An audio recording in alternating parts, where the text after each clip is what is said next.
Assalamualaikum warahmatullahi wabarakatuh.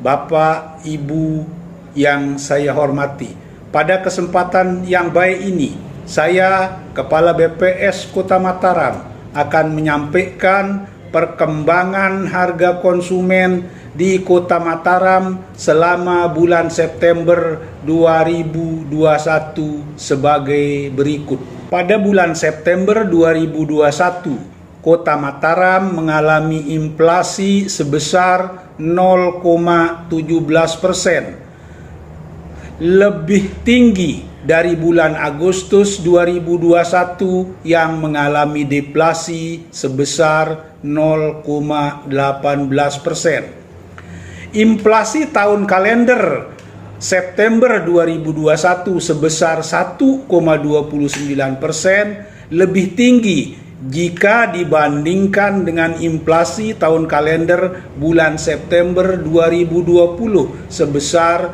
0,10%. Inflasi tahun ke tahun, year on year, bulan September 2021 sebesar 1,98%, lebih tinggi dari inflasi tahun ke tahun bulan September 2020 sebesar 0,75%.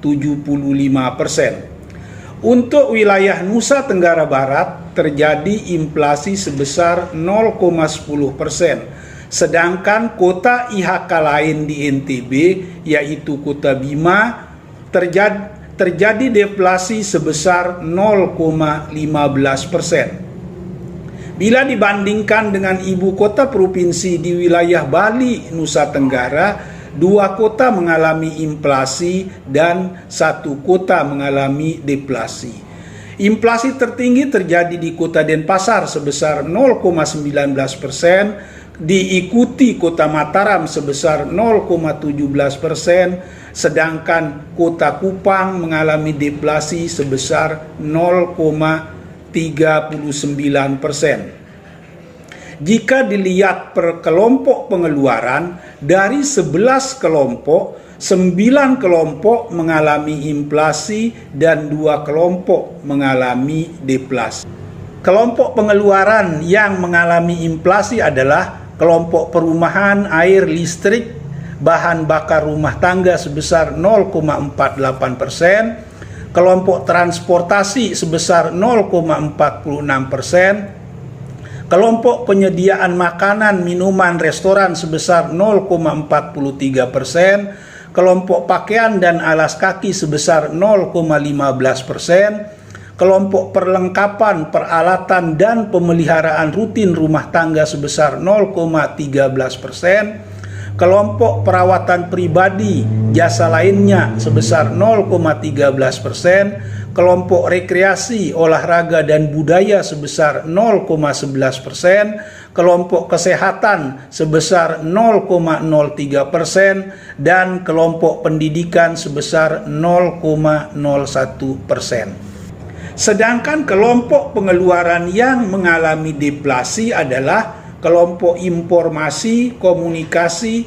jasa keuangan sebesar 0,43%. Kelompok makanan, minuman, dan tembakau sebesar 0,05%. 5 kelompok yang memberikan andil besar terjadinya inflasi adalah sewa rumah, daging ayam ras, tongkol diawetkan, angkutan udara, dan sate.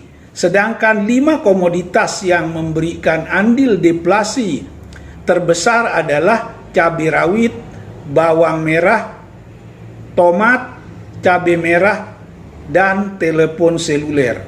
Demikian yang dapat saya sampaikan. Semoga informasi tersebut bermanfaat untuk kita semua. Terima kasih. Wassalamualaikum warahmatullahi wabarakatuh.